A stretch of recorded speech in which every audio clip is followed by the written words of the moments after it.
जय Hind. Question number 1 देखिए, भारत में कौन सा दिन संविधान दिवस के रूप में मनाया जाता है? ऑप्शन ए 26 नवंबर, ऑप्शन बी 15 अगस्त, ऑप्शन सी 14 अप्रैल या ऑप्शन डी 6 दिसंबर। इसका सही आंसर ऑप्शन ए है 26 नवंबर। और संविधान, अगला प्रश्न देखते हैं।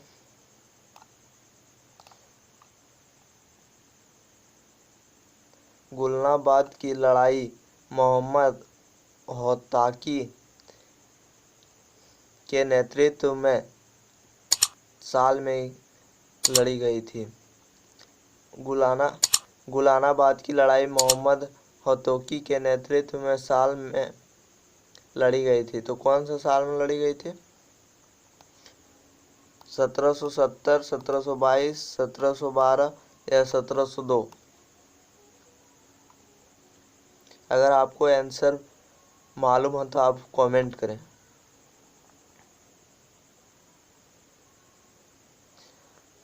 तो इसका सही आंसर ऑप्शन बी है 1722 में। गुलानाबाद की लड़ाई मोहम्मद होताकी के नेतृत्व में 1722 में लड़ी गई थी। अगला प्रश्न देखते हैं। भारत का सर्वोच्च कानून किसे माना जाता है? जो भारत का सर्वोच्च कानून है वो किसे माना जाता है? भारतीय संविधान, जनतंत्र या अंबेडकर की शिक्षाएं? इसका सही आंसर ऑप्शन ए हो जाएगा भारतीय संविधान। भारतीय संविधान को भारत का सर्वोच्च कानून माना जाता है। अगला प्रश्न देखते हैं। भारत का संविधान लागू हुआ, जो भारत का संविधान है वो कब लागू हुआ? ऑप्शन ए 26 जनवरी 1950, 15 अगस्त 1947 या 22 अगस्त 1947 या 1 जनवरी 1950।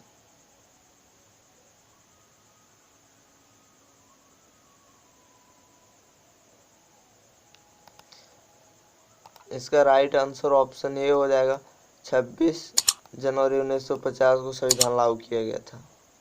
जो भारत का संविधान है उसको 26 जनवरी 1950 को लागू किया गया था। तो ऑप्शन नंबर ए इसका सही आंसर हो जाएगा। अगला प्रश्न देखते हैं।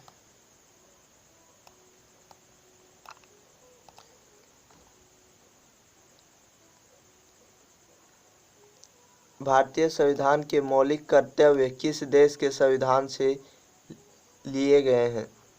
जो भारतीय संविधान है उसके मौलिक कर्तव्य जो हैं वो किस देश के संविधान से लिए गए हैं? Option A United Kingdom, option B संयुक्त राज्य अमेरिका, ऑप्शन डी सोवियत संघ या ऑप्शन डी ऑस्ट्रेलिया।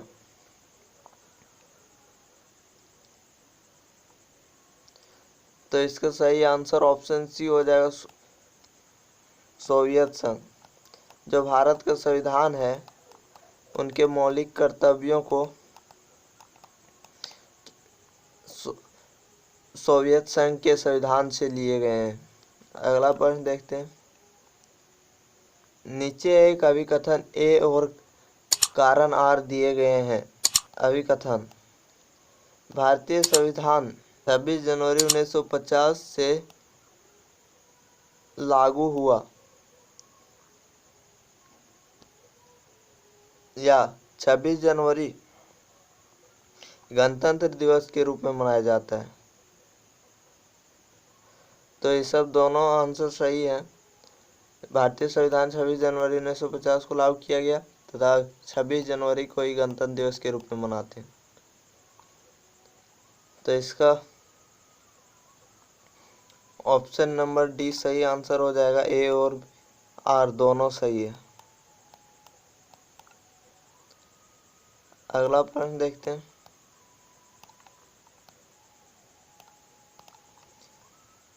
सिक्किम कब भारत का एक राज्य बना था? जो सिक्किम राज्य अभी है वो भारत का राज्य कब बना था? Option A 1975, option B 1973, option C 1972 और या ऑप्शन डी 1950। इसका सही आंसर ऑप्शन ए हो जाएगा 1975। जो सिक्किम राज्य है वो भारत का कब एक राज्य बना था? तो 1975 को।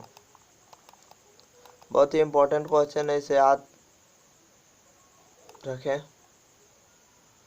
अगला प्रश्न देखते हैं। भारतीय संविधान में उल्लेखित आपातकालीन प्रावधान किस देश के संविधान से लिया गया है? जो भारतीय संविधान है उसमें उल्लेखित आपातकालीन प्रावधान किस देश से लिए गए हैं? संयुक्त राज्य अमेरिका, यूनाइटेड किंगडम, जर्मनी या कनाडा?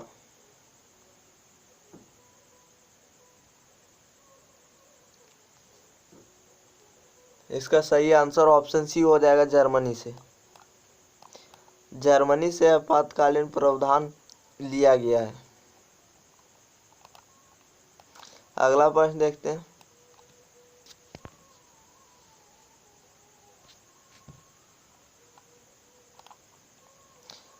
भारत द्वारा धर्मनिरपेक्षता स्वीकार किए जाने के कारण भारतीय नागरिक को निम्नलिखित में से कौन सा अधिकार प्राप्त है? भारत द्वारा निरपेक्षता स्वीकार किए जाने के कारण भारतीय नागरिक को निम्नलिखित में से कौन सा अधिकार प्राप्त है? ऑप्शन नंबर ए हो जाएगा अपनी इच्छा अनुसार धर्म के अनुसरण का अधिकार। अगला प्रश्न देखते हैं। किस वर्ष गोवा को महाराष्ट्र के साथ विलय करने का विकल्प दिया गया था? किस वर्ष गोवा को महाराष्ट्र के साथ विलय करने का विकल्प दिया गया था? ऑप्शन ए 1963, 1967, 1959 या 1958।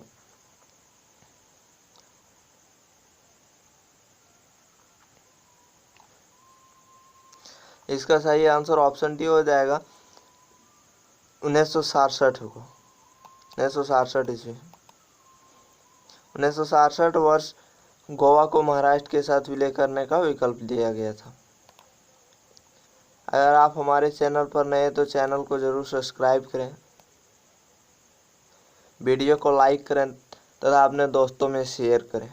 संविधान के प्रारंभ होने के बाद किस अधिनियम से नागरिकता पाने की और गंवाने संबंधित प्रावधान है? संविधान के प्रारंभ के बाद से किस अधिनियम से नागरिकता पाने और गंवाने संबंधित प्रावधान है?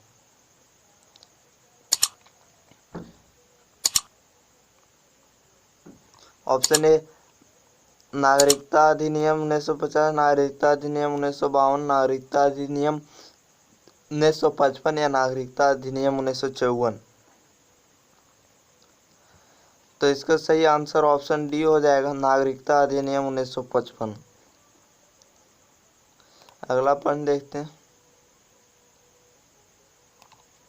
प्रस्तावना में निहित शब्द गणराज्य का ही अर्थ निम्न में से कौन इंगित नहीं करता है?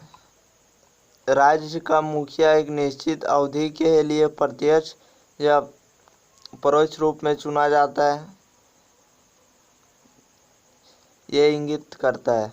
राजनीतिक संप्रभुता लोगों में निहित है या है, ना कि एक व्यक्ति में, यह भी निहित है। किसी भी विशेषाधिकार प्राप्त वर्ग की अनुपस्थिति में भी सभी सरकारी कार्यालय बिना किसी भेदभाव हर नागरिक के लिए खुले हैं, ये भी इंगित है। देश का सर्वोच्च पद पर जहां राष्ट्रपिता एक वंशानुगत राजा होता है, ये गलत है। तो इसका सही आंसर ऑप्शन डी हो जाएगा, देश के सर्वोच्च पद पर जहां राष्ट्रीय एक वंशानुगत राजा होते हैं। अगला पॉइंट देखते हैं।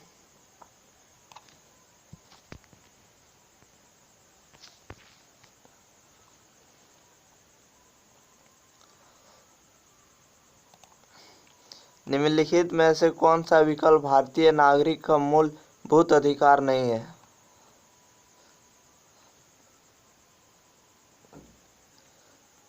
समानता का अधिकार, ये मूलभूत अधिकार है।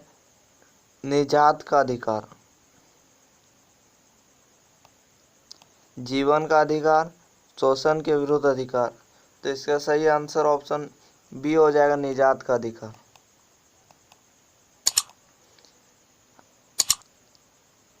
अगर हमारे चैनल पर नए हैं तो चैनल को प्लीज़ ज़रूर सब्सक्राइब करें।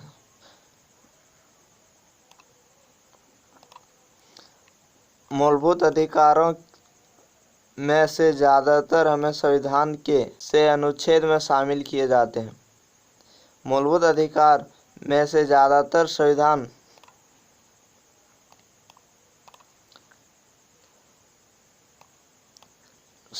है। ऑप्शन 1 से 10 तक, 12 से 35, 36 से 51 या 112 से 135। सही आंसर ऑप्शन बी हो जाएगा, 12 से 35। मूलभूत अधिकारों में ज़्यादातर हमारे संविधान के 12 से 35 अनुच्छेद में शामिल किए गए हैं। ऑप्शन नंबर बी इसका राइट आंसर है। अगला पॉइंट देखते हैं।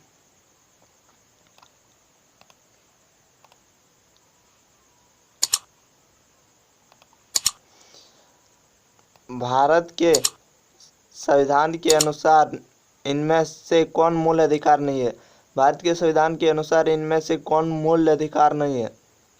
ए, सार्वजनिक कंपनी की सुरक्षा करना तथा हिंसा का त्याग करना। ऑप्शन नंबर बी, हमारे मिली जुली संस्कृति की बहुमूल्य धरोहर को सुरक्षित करना तथा उनका सम्मान करना। स्वतंत्रता के लिए हमारे राष्ट्रीय संघर्ष को प्रेरित करना वाले महान विचारों को प्रेरित होना और उनका पालन करना। या ऑप्शन नंबर डी, सार्वजनिक चुनाव में मताधिकार का प्रयोग करना।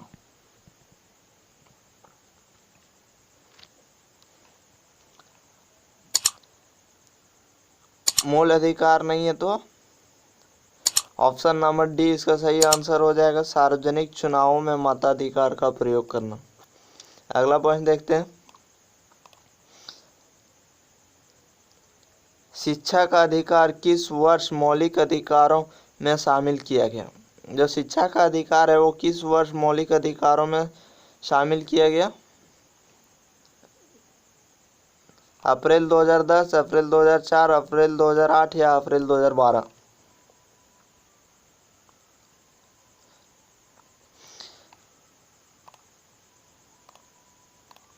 ऑप्शन नंबर ये इसका राइट आंसर है, अप्रैल 2010 को शिक्षा का अधिकार मौलिक अधिकार में शामिल किया गया।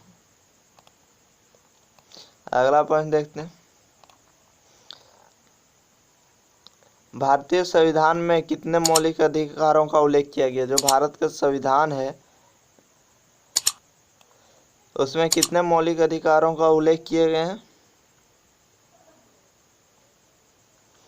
Option number A 8, option number B 9, option number C 10 या ऑप्शन नंबर डी 11? अगर आंसर आपको मालूम हो तो आप कमेंट करें। और हाँ, अगर आप हमारे इस YouTube चैनल पर नए हैं तो इस YouTube चैनल को सब्सक्राइब जरूर करें।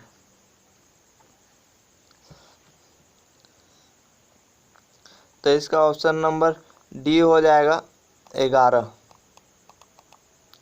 भारतीय संविधान में कितने मौलिक अधिकारों का उल्लेख किया गया है? तो 11 मौलिक अधिकार। अगला पॉइंट देखते हैं।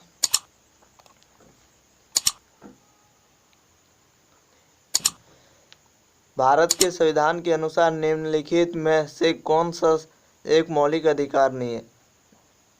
भारत के संविधान के अनुसार निम्नलिखित में से कौन सा एक मौलिक अधिकार नहीं है? स्वतंत्रता का अधिकार, जीने का अधिकार, समानता का अधिकार, देश की रक्षा का अधिकार। मौलिक अधिकार नहीं है देश। इसका सही आंसर ऑप्शन डी हो जाएगा, देश की रक्षा का अधिकार। देश की रक्षा का अधिकार मौलिक अधिकार में शामिल नहीं है। अगला प्रश्न देखते हैं। राज्यों की नीति के निर्देशित सिद्धांतों के बारे में निम्नलिखित कथनों में से कौन सा सच नहीं है? नीतियां बनाने और कानून अभिनीत करते हुए राज्य को ध्यान में रखने वाला आदर्श को दर्शाता है।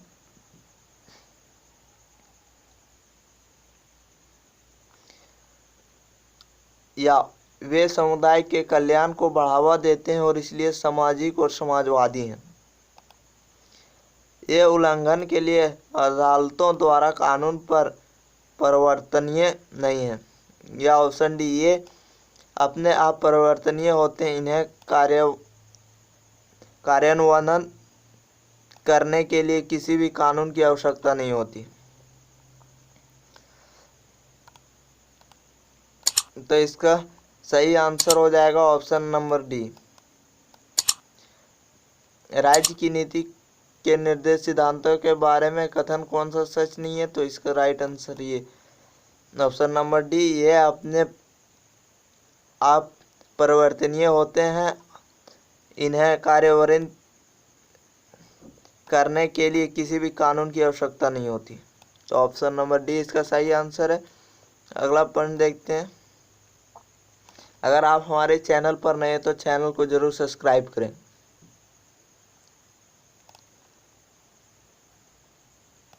चार मूलभूत अधिकारों में से एक चयन करें जो भारत के नागरिक और विदेशों के लिए उपलब्ध होता है। चार मूलभूत अधिकारों में से एक का चयन करें जो भारत के नागरिक और विदेशों के लिए उपलब्ध होता है। ऑप्शन नंबर ए, धर्म, कुल, लिंग, जाति या जन्म स्थान, अनुच्छेद 15 आधार पर भेदभाव का निषेध। ऑप्शन नंबर बी, सार्वजनिक रोजगार के विषय के अवसर में समानता, अनुच्छेद 16।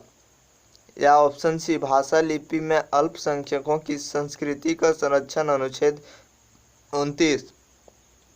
या ऑप्शन डी, धार्मिक मामलों का प्रबंधन करने की स्वतंत्रता, अनुच्छेद 26। भारत के नागरिकों और विदेशी के लिए उपलब्ध होते हैं वो है धार्मिक मामलों का प्रबंधन करने की स्वतंत्रता। ऑप्शन नंबर डी इसका सही आंसर हो जाएगा, जो अनुच्छेद 26 में लिखा हुआ है। चैलेंजिंग क्वेश्चन है, इसका आंसर आपको करके बताना है।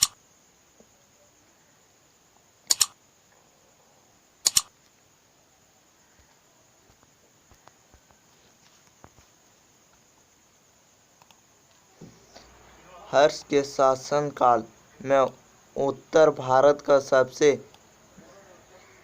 महत्वपूर्ण शहर कौन था? हर्ष के शासनकाल में उत्तर भारत का सबसे महत्वपूर्ण शहर कौन था? और क्वेश्चन नंबर दूसरा है, खजुराहो के मंदिर किसके शासनकाल में बनाए गए? अगर आप हमारे चैनल पर नए तो चैनल को जरूर सब्सक्राइब करें तथा वीडियो को अपने दोस्तों में जरूर शेयर करें। धन्यवाद।